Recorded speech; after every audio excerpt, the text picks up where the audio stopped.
Hello दोस्तों, हमारे YouTube channel पर आप सभी का स्वागत है। आज हम जनरल नॉलेज के कुछ इम्पोर्टेंट क्वेश्चंस लेकर आए हैं जो कॉम्पिटिटिव एग्ज़ाम्स के पॉइंट ऑफ व्यू से काफ़ी इम्पोर्टेंट हैं। तो हमारे चैनल को सब्सक्राइब और लाइक ज़रूर कर दें। आइए अब इम्पोर्टेंट क्वेश्चंस को देखते हैं। क्वेश्चन नंबर फर्स्ट, मानव ने सर्वप्रथम किस धातु का प्रयोग किया था? ऑप्शन ए लोहा, ऑप्शन बी पित्तल, ऑप्शन सी तांबा, ऑप्शन डी चांदी। तो ऑप्शन सी तांबा इस क्वेश्चन का आंसर होगा, जिसे मानव ने सर्वप्रथम धातु के रूप में उपयोग में लाया था। क्वेश्चन नंबर सेकेंड, मानव द्वारा उपयोग में लाई गई पहली फसल क्या थी? ऑप्शन ए चावल, ऑप्शन बी गेहूँ, ऑप्शन सी जौ, ऑप्शन डी बाजरा। तो ऑप्शन बी गेहूँ सही आंसर होगा, जिसे मानव ने पहली फसल के रूप में उपयोग में लाई थी। क्वेश्चन नंबर थर्ड, पाटलिपुत्र नगर का संस्थापक कौन था? Option A Bimbisara, option B Ghanananda, option C Ajatashatru, option D Udayin. तो ऑप्शन डी उदयीन सही आंसर होगा, जिसने पाटलिपुत्र नगर की स्थापना की थी। क्वेश्चन नंबर 4, महावीर ने किस भाषा में उपदेश दिया था? Option A Prakrit, option B Hindi, option C Sanskrit, option D Dravid. तो ऑप्शन ए प्राकृत सही आंसर होगा। प्राकृत भाषा में ही महावीर ने उपदेश दिया था। क्वेश्चन नंबर 5, प्रथम जैन संगीति कहाँ आयोजित की गई थी? Option A Vallabhi, option B Vaishali, option C Pavapuri, option D Pataliputra. तो ऑप्शन डी पाटलिपुत्रा सही आंसर होगा। पाटलिपुत्रा में ही प्रथम जैन संगीति आयोजित की गई थी। क्वेश्चन नंबर 6, महात्मा बुद्ध ने पहला उपदेश कहाँ दिया था? Option A Bodhgaya, option B Shravasti, option C Pataliputra, option D Sarnath. तो ऑप्शन डी सारनाथ सही आंसर होगा। महात्मा बुद्ध ने पहला उपदेश सारनाथ में ही दिया था। क्वेश्चन नंबर 7, अशोक के शिलालेखों की खोज सर्वप्रथम किसने की थी? Option A James Prinsep, option B Padre Tieffenthaler, option C William Jones, option D इनमें से कोई नहीं। तो ऑप्शन बी पाद्रेटी फैंथेलर, जिन्होंने शिलालेखों की खोज सर्वप्रथम की थी। क्वेश्चन नंबर 8, शीशे के सिक्के किस वंश के शासकों ने चलाए? Option A Shunga, option B Kanva, option C Satavahana, option D Indo Greek. तो ऑप्शन सी सातवाहन शासकों ने शीशे के सिक्के चलाए थे। क्वेश्चन नंबर 9, स्थानीय स्वशासन किसके प्रशासन की मुख्य विशेषता थी? Option A Chola, option B Chalukya, option C Rashtrakuta, option D Pala. तो ऑप्शन ए सही आंसर होगा। चोल प्रशासन की मुख्य विशेषता स्थानीय स्वशासन थी। क्वेश्चन नंबर 10, बृहदेश्वर मंदिर का निर्माण किसने करवाया था?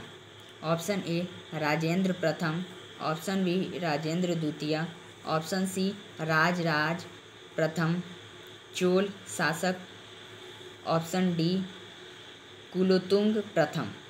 तो ऑप्शन सी राजराज प्रथम, जो एक चोल शासक था जिन्होंने बृहदेश्वर मंदिर का निर्माण करवाया था।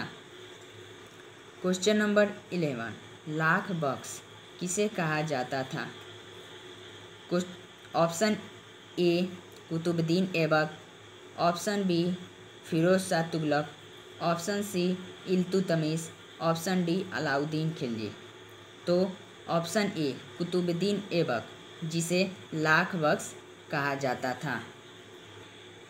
क्वेश्चन नंबर 12, अस्थाई सेना की प्रथा किसने प्रारंभ की? Option A Iltutmish, option B Razia, option C Alauddin Khilji, option D Mohammad bin Tughlaq.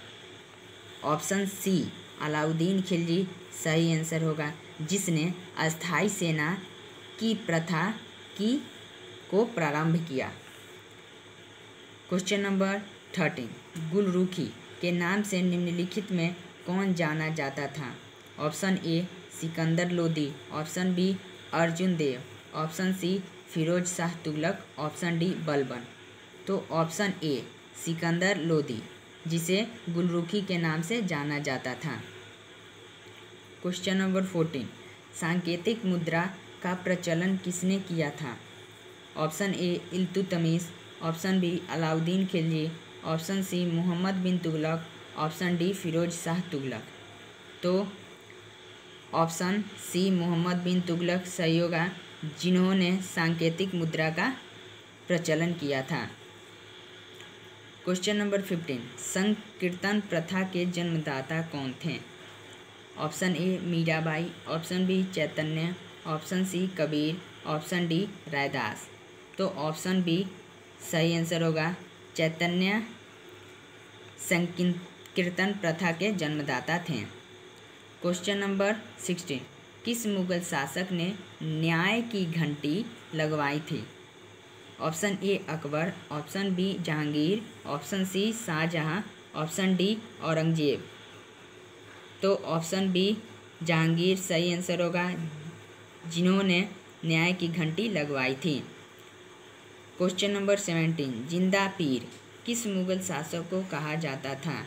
Option A Babur, option B Aurangzeb, option C Humayun, option D Shahjahan. तो ऑप्शन बी सही आंसर होगा, औरंगजेब को जिंदा पीर कहा जाता था। क्वेश्चन नंबर 18, रंगीला किस मुगल बादशाह को कहा जाता था? Option A Ahmad Shah, option B Mohammad Shah, option C Jahandar Shah, option D Bahadur Shah. तो ऑप्शन बी मोहम्मद शाह सही आंसर होगा, मोहम्मद शाह को रंगीला कहा जाता था। क्वेश्चन नंबर 19, भारतीय शिक्षा का मैग्ना कार्टा किसे कहा जाता है? Option A Macaulay minute, option B Hunter commission, option C Wood dispatch, option D Sadler commission. तो ऑप्शन सी वुड डिस्पैच सही आंसर होगा, वुड डिस्पैच को ही भारतीय शिक्षा का मैग्ना कार्टा कहा जाता है। अब आइए मैग्ना कार्टा किसे कहा जाता है ये थोड़ी समझ लें। तो मैग्ना कार्टा एक महाधिकार पत्र होता है।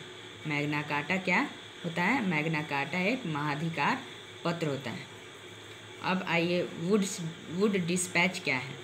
तो वुड डिस्पैच एक घोषणा पत्र होता है जिसे ब्रिटिश समय में ईस्ट इंडिया कंपनी के बोर्ड ऑफ कंट्रोल के अध्यक्ष रहे सर चार्ल्स वुड, जिन्होंने भारत की भावी शिक्षा के लिए एक विस्तृत योजना बनाई और उस समय भारत के तत्कालीन रहे गवर्नर जनरल लॉर्ड डलहौजी को 1854 में अपना सुझाव पत्र भेजा, जिसे चार्ल्स वुड का घोषणा पत्र या वुड्स डिस्पैच कहा जाता है। वुड्स डिस्पैच को भारतीय शिक्षा का मैग्ना कार्टा अर्थात महाधिकार पत्र इसलिए कहा जाता है क्योंकि यह पहला इतना व्यवस्थित, संतुलित, विस्तृत व बहुआयामी शिक्षा प्रस्ताव था जिसने ब्रिटिश शासन की शिक्षा नीति को नई दिशा दी थी। अतः वुड्स डिस्पैच भारतीय शिक्षा का मैग्ना कार्टा कहा जाता है। क्वेश्चन नंबर 20, भारतीय क्रांति की माता किसे कहा जाता है? Option A Annie Besant, option B Sarojini Naidu, option C Indira Gandhi, option D madam Bhikaji Cama. तो option D madam Bhikaji Cama सही आंसर होगा। भारतीय क्रांति की माता मैडम भीखाजी कामा को कही जाती है। तो दोस्तों आज के लिए बस इतना ही। इस चैनल को सब्सक्राइब और लाइक ज़रूर कीजिएगा। नेक्स्ट कंटेंट अगले वीडियो में मिलेगा। Thank you. जय हिंद।